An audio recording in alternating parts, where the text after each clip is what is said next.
You are now listening to Mark's Unexplained World by Mark the Medium.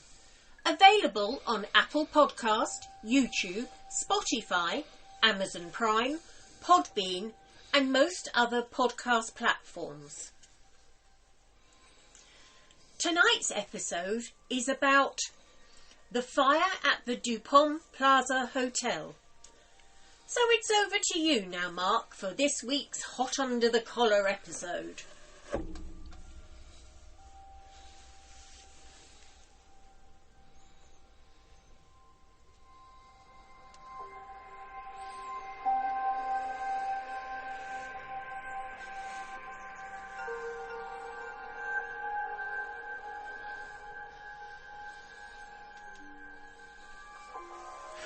On the 31st of December in 1986, three disgruntled employees named Hector Escudero, Armando Jimenez and Jose Rivera, who all worked at the Dupont Plaza Hotel in San Juan, Puerto Rico, thought what a great idea it would be to intentionally set fire to the hotel. Before this idea of theirs became a reality, the three employees who were involved in a labour dispute with the hotel owners. However, before this labour dispute came to fruition, in the June of 1985, during a routine hotel inspection by the fire department, the Dupont Plaza was thoroughly inspected and was found to have deficiencies in its safety systems. With these failings including, amongst other things, malfunctioning equipment and the lack of any excavation and emergency plans. The fire ended up killing between 96 and 98 people, along with injuring 140 others, and is regarded as the most catastrophic hotel fire in Puerto Rican's bygone days, and the second deadliest hotel fire in US territory history. The Dupont Plaza Hotel fire and other incidents of that period gave rise to several amendments to security policies in hotels around the world. And 3 years later, on the 25th of September 1990, the United States enacted the Hotel and Motel Fire Safety Act of 1990, which required that all hotels and other public accommodations must have, amongst other things, smoke detectors in all guest rooms and working sprinkler systems if the building has more than 3 stories. The three men who originally caused the fire at the Dupont Plaza Hotel were convicted of murder, with the judge sentencing both Escudero Aponte and Rivera Lopez to 99 years in prison and Jimenez Rivera to 75 years behind bars. Greetings, Unexplainers! Thank you for tuning in once again and listening to this hot hoteliering episode of Mark's Unexplained World. My name is Mark Hughes. I'm a medium, a ufologist, a true crime buff, and a man with a very dark and disturbing sense of humour who intends to rule the world. I mean, why not? You've got to aim high in life. But just to give you a better idea of who I am and what I do, every week, usually on a Tuesday, allowing for bank holidays and busy weekends, I do a podcast on the many wide and various subjects that fall under the Unexplained banner. These include ufology, hauntings, disasters, and all sorts of other paranormal phenomena, including true crime, unsolved crime, serial killers, and the occasional missing person that often goes unnoticed. So, if you are listening to this show on YouTube, please give us a review or an opinion of this episode's subject that I can reply to, a thumbs up, and subscribe to my channel. Or, if you are listening on any of the other podcast platforms, again, give us a like and a follow. In this episode, I'm going to tell you about the disastrous story surrounding the fire at the Dupont Plaza Hotel. And this week's Necessary disclaimer. This story is a tale that sadly involves people dying through misadventure, so may prove upsetting to some. You listen at your own discretion. Also, all opinions and comments are strictly my own, but the facts of the case remain. I also apologise, as usual, if I pronounce anything incorrectly, although I know my English is my first and only language. A friend of mine approached me the other day and asked me if I knew how to pronounce banana split. So I turned to him and I said, Ban-ana. Yeah, they're going to get worse as I get older, sorry. Anyway, let's get serious and get back to the story.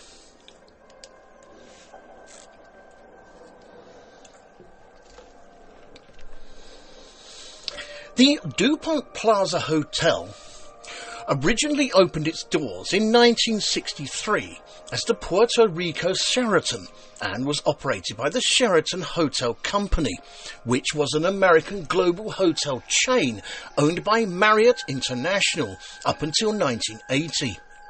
Which was just before the hotel group itself started in 1981 to impose significant fire safety measures in its resorts throughout the world. Before any national fire safety requirements were enacted in 1990, most hotels had implemented fire safety measures based on local regulations and ordinances. However, despite frequent fires and fire-related deaths throughout American holiday spots, some of these localities, when it came to fire safety, were very remiss. And if we look at some of the figures for just 1985, they are pretty harrowing, as it's been reported that there were at least 7,500 fires in hotels and motels across the United States alone, which include 85 deaths and $56 million worth of damages, which is the equivalent to $132 million in 2023.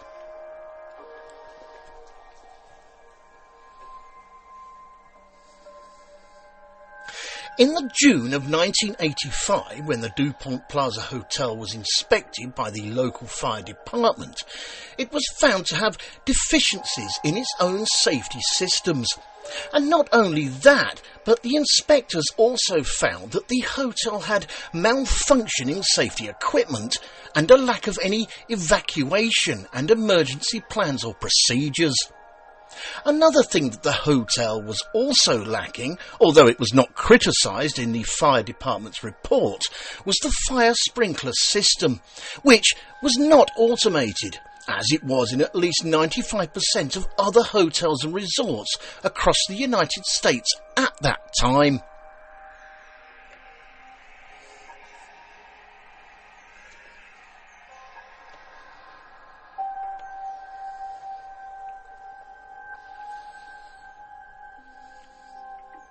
It all started in the October of 1986, when the Dupont Plaza Hotel employees were engaged in a labour dispute with the hotel management, with these negotiations between the hotel and the employees' union, otherwise known as the Local 901 of the International Brotherhood of Teamsters, not exactly going well. The union itself represented 250 out of the hotel's 450 total employees, and one of the main issues causing the dispute was an alleged management plan to terminate 60 union members from employment at the hotel and replace them with non-union employees. On an interesting side note, the International Brotherhood of Teamsters, or the IBT for short, is a labour union in the United States and Canada, which was formed in 1903 by the merger of the Team Drivers International and the Teamsters National Union. The union was formerly called the International Brotherhood of Teamsters, Chauffeurs, Warehousemen and Helpers of America. However, the union now represents a diverse membership of blue and white collar workers in both the public and private sectors, and as of 2015 it totalled about 1.3 million members. In the week leading up to the daddy of all fires taking place, there had been 3 smaller fires at the Dupont Plaza Hotel. One in a linen closet, one in a pile of cardboard boxes, and another one in a roll of carpeting. So, as a deterrent, the hotel management then decided to add 30 more security guards to the hotel roster. The tension between management and the employees at the hotel had become so bad that desk clerks, taxi drivers and even local food stand employees were advising tourists to stay away at all costs from the Dupont Plaza Hotel and its casino.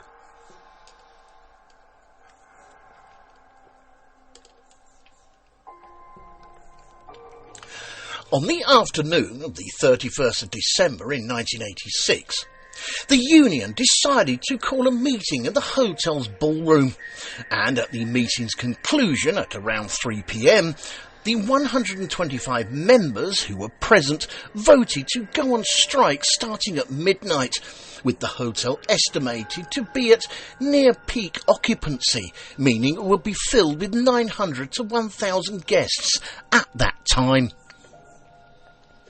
The 3 union members, named Hector Escudero Aponte, José Rivera Lopez and Arnaldo Jiménez Rivera, then thought what an absolute whiz it would be to set off several fires with the intention of scaring tourists who wanted to stay that night at the hotel.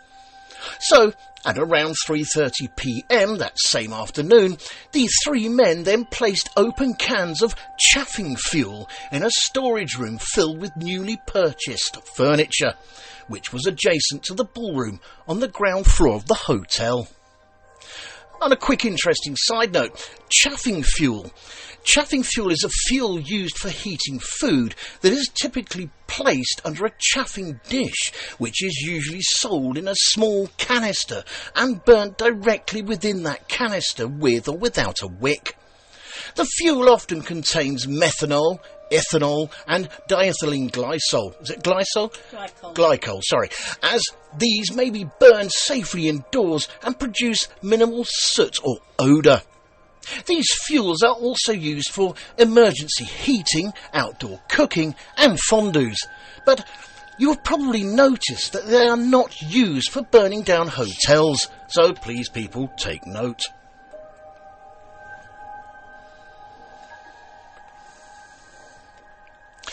After this first short break, in part 2 we will look at how the fire spread throughout the Dupont Plaza Hotel and the amount of lives that were lost.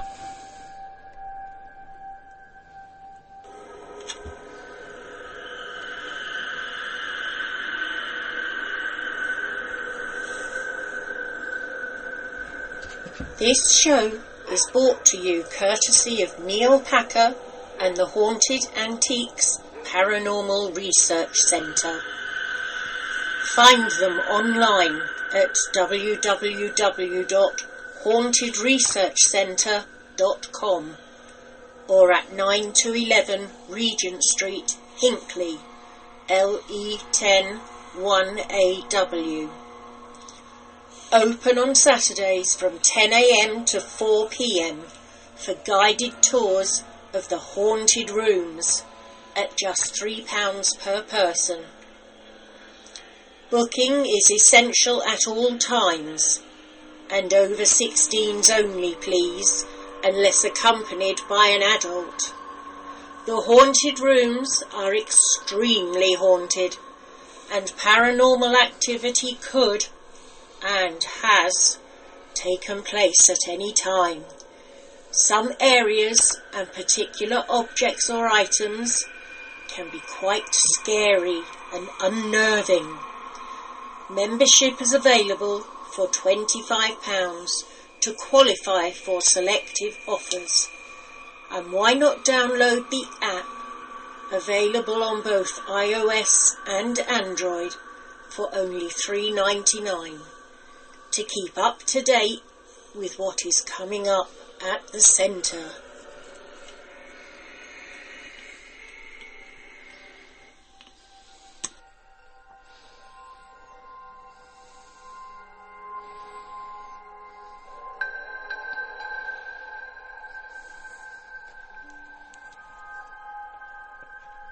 So, while the three men placed the open cans of chaffing fuel in the set areas as agreed and set them alight in the storage room filled with the newly purchased furniture, some of the other labourers organised and created a distraction by staging a fight just outside the doors to the ballroom, to which the fire then ignited the newly purchased furniture and then quickly burned out of control, growing to massive proportions and causing a flashing over.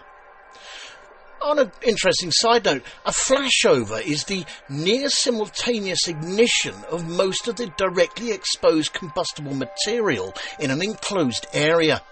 When certain organic materials are heated, they undergo thermal decomposition and consequently they release flammable gases into the surrounding areas. These flashovers occur when most of the exposed surfaces in a space are heated to the auto-ignition temperature and then emit flammable gases. An example of a flashover is the ignition of a piece of furniture in a domestic room, with the fire that is involved with the initial piece of furniture producing a layer of hot smoke which spreads across the ceiling.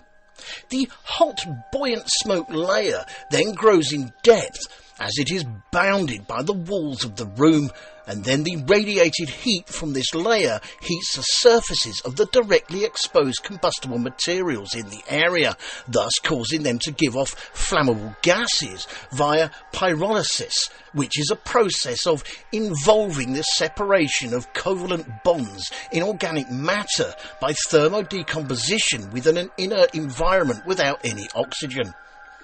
When the temperature of the evolved gases becomes high enough, these gases will then ignite throughout their extent.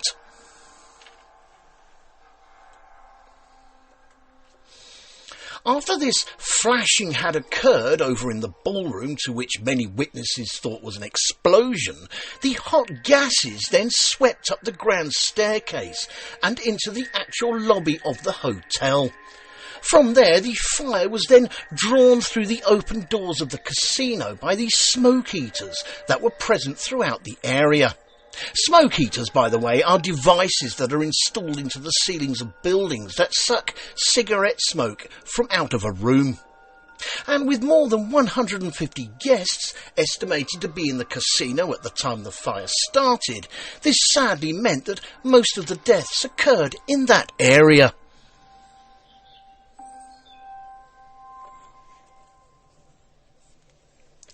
Several months before the night of the fire, hotel management had decided, in their infinite wisdom, that it would be a crackingly great idea to keep the emergency exit doors locked in order to prevent theft.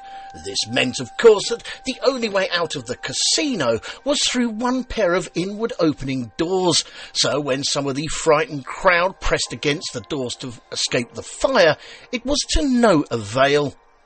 Other frightened visitors decided to leap from the second story of the casino through plate glass windows to the pool deck below.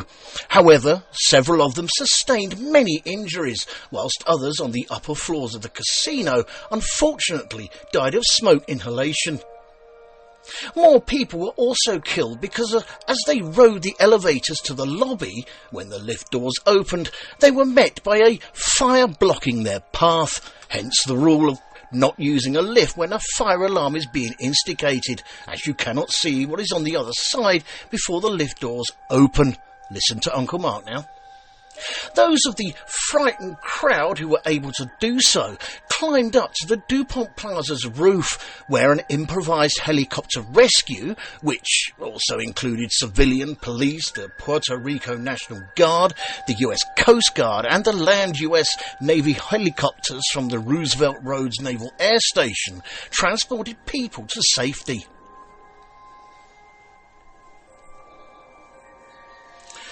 A Ms. Nancy Brenson, who was a survivor of the fire and was one of those rescued by the helicopters, said, and I quote, "We got to the 8th floor, but then there were people blocked by smoke.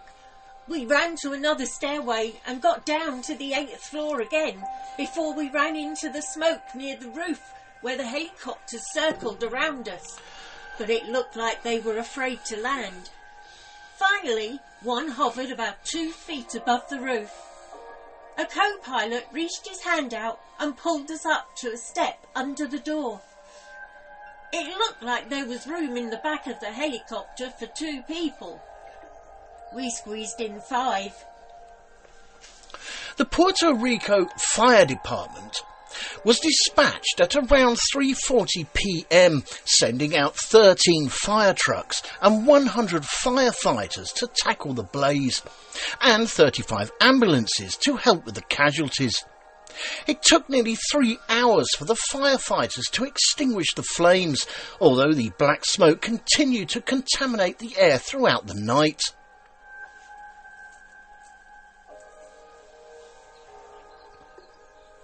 The total number of deaths by burns from the fire at the Dupont Plaza Hotel was at least 96, although some sources give a death toll of 97 or 98, with 140 people in total being injured. Most of the victims were burned beyond recognition, and their belongings were completely destroyed in the fire. In total, 84 bodies were found in the casino, 5 in the lobby, 3 in an elevator, and 2 at the poolside bar outside the hotel itself.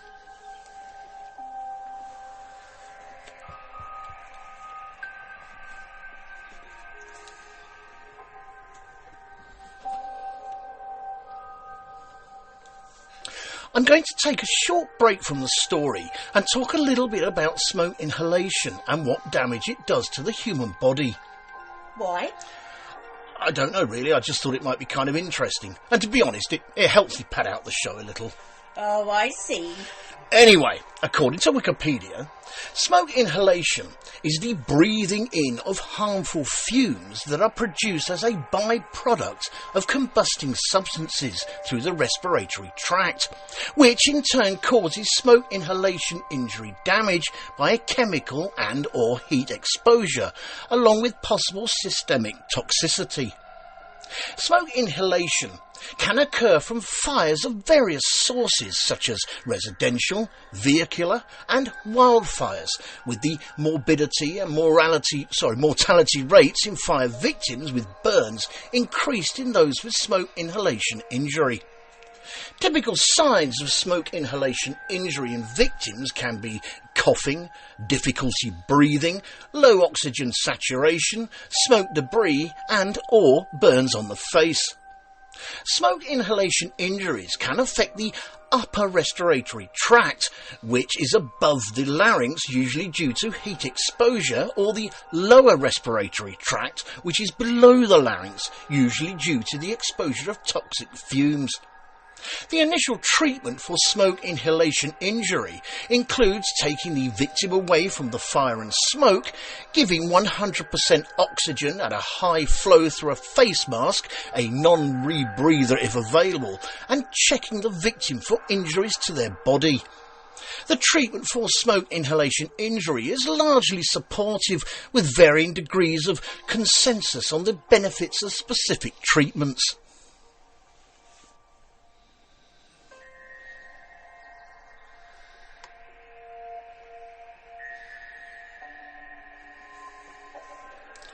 One week after the fire at the Dupont Plaza Hotel, the governor of Puerto Rico, a Mr. Rafael Hernandez Colon, said that in the days before the fire, and I quote, "Information was going around that something was going to happen." After this second short break, in part 3, we will look at the investigations, lawsuits and legacy of the fire at the Dupont Plaza Hotel.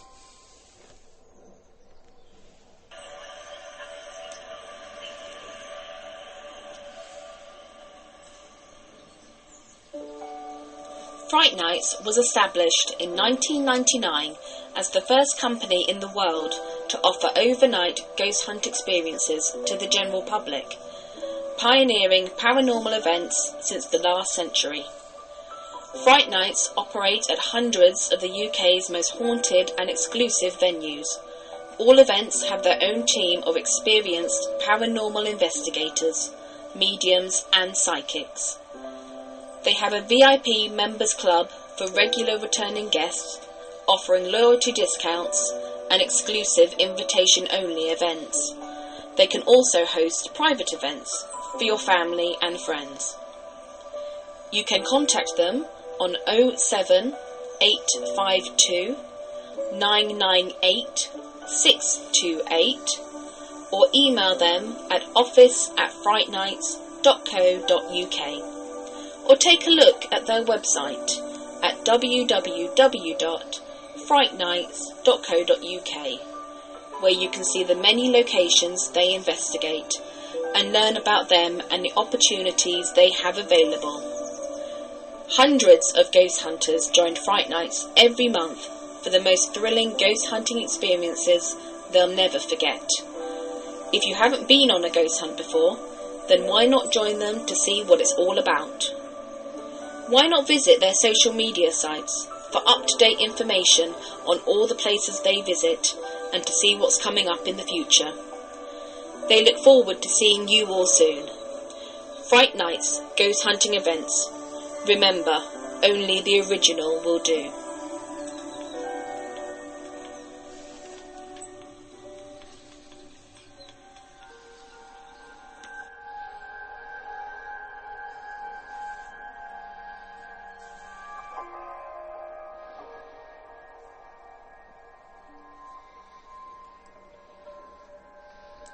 An investigation by the United States Occupational Safety and Health Administration, or the OSHA for short, revealed that there were 25 safety violations made by the hotel, which included the lack of any emergency exit doors in the casino area that led to the deaths of 84 trapped guests. Agents from the Federal Bureau of Investigation's San Juan field office worked closely with the Bureau of Alcohol, Tobacco, Firearms and Explosives, or the ATF for short, to help identify potential suspects and then build cases against them. But the hotel and the employers' union, who were representing its own members, denied that it or any of its colleagues had been involved with starting any fire, and offered a $15,000 reward for any information that would help with the investigation.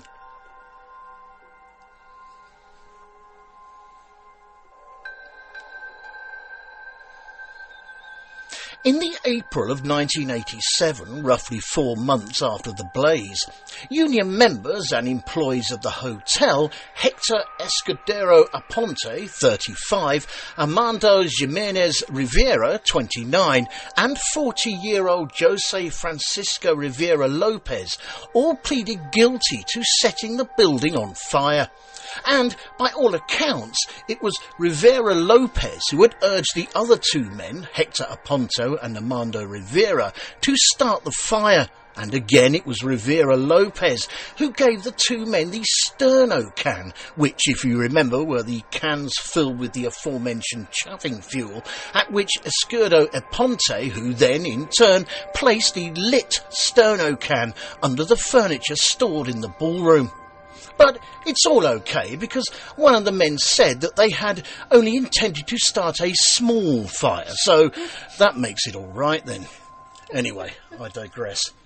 The three men were then convicted of murder, with the prosecutors requesting that both Escudero Aponte and Rivera Lopez only be sentenced to 25 years and Jimenez Rivera to 24 years in prison. However, the judge was having none of it, rejected the prosecutor's recommendation, and instead sentenced both Escudero Aponte and Rivera Lopez to 99 years and Jimenez Rivera to 75 years in prison, which, as you can see, is between 3 and 4 times longer than the original sentence requests.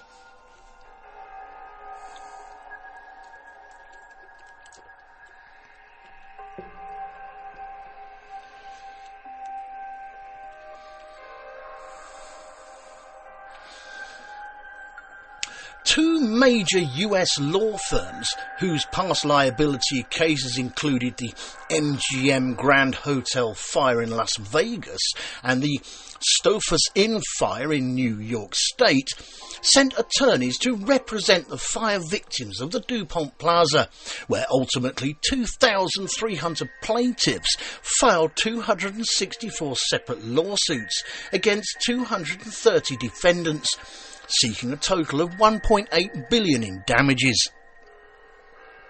On an interesting side note, the MGM Grand Fire occurred on the Friday of the 21st of November in 1980 at the MGM Grand Hotel and Casino located on the Las Vegas Strip in Paradise, Nevada. The fire killed 85 people, with most of the victims being killed through smoke inhalation. The fire began from a refrigerated pastry display case in one of the restaurants located on the first floor and then engulfed the resort's casino, with smoke then travelling into the hotel tower. The tragedy remains the deadliest disaster in Nevada's records and the third deadliest hotel fire in modern US history, with the incident leading to the reformation of fire safety guidelines and codes in the state. And, on another interesting side note, the Stouffer's Inn fire occurred on the Thursday of the 4th of December, again in 1980, at the Stouffer's Inn in Westchester, which was part of the Renaissance hotel chain in West Harrison, New York. The fire killed 26 people, most again through smoke inhalation, specifically carbon monoxide, hydrogen cyanide and nitrogen dioxide. This fire is considered the biggest disaster in Westchester County history. The lawsuits for the Dupont Plaza Hotel fire were then consolidated in the United States District Court for the District of Puerto Rico in San Juan, where the Court of Appeals for the First Circuit referred to the consolidated lawsuits as a, and I quote, litigary monster. All in all, the payments for the deaths and injuries at the Dupont Plaza totalled to more than $210 million, and the court record showed that the case involved more than 1 million documents.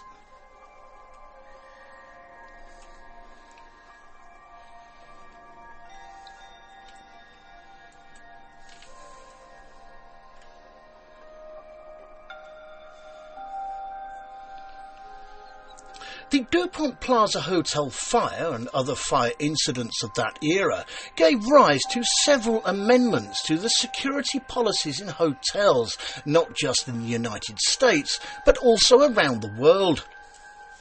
It was later reported that some of the biggest problems at the time of the incident with the Dupont Plaza Hotel was the lack of standard fire safety requirements, which included it being an unsprinkled 17-storey tower that housed 423 guest rooms, an out-of-order fire alarm system, and guests being totally unaware of the fire until they saw it, smelt it, heard firefighters responding to it, or heard someone simply shout, "Fire!"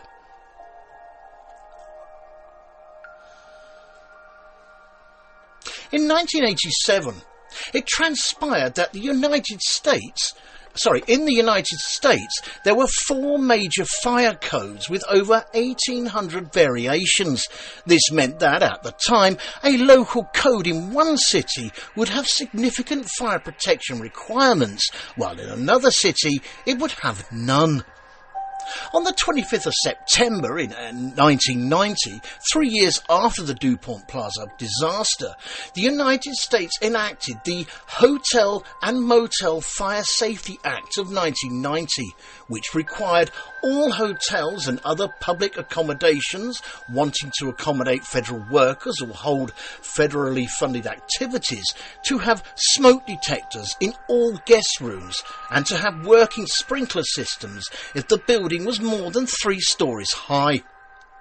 The US representative of the time, Sherwood L. Boehlert, stated that this law was one of the first times the US government took, and I quote, direct action to protect the public at large from the danger of fire.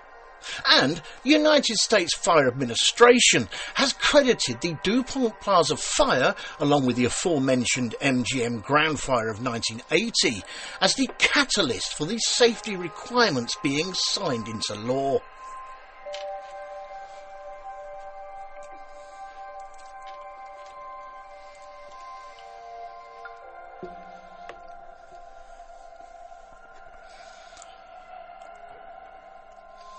The American International Group Inc., or AIG for short, which is an American multinational finance and insurance corporation, and was the lead insurance underwriter supplying coverage for the Dupont Plaza blaze, ended up acquiring the title to the closed and badly singed hotel in the June of 1989 as part of the settlement of claims arising from the fire. And in the October of 1992, AIG announced plans to completely renovate the hotel at a cost of $130 million and rebrand it as a Marriott resort. So, on the 16th of February in 1995, approximately 9 years after the fire, the hotel reopened as the San Juan Marriott Resort and Casino.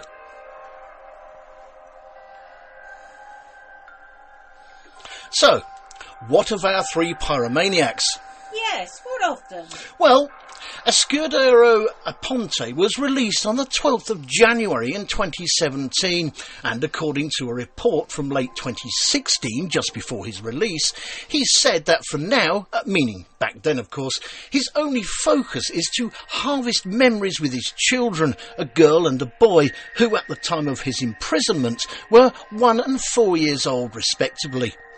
But for his two sidekicks, Jimenez Rivera and Rivera Lopez, well, they were released from federal prison in 2001 and 2002 respectively, but as to their whereabouts today, I really don't know.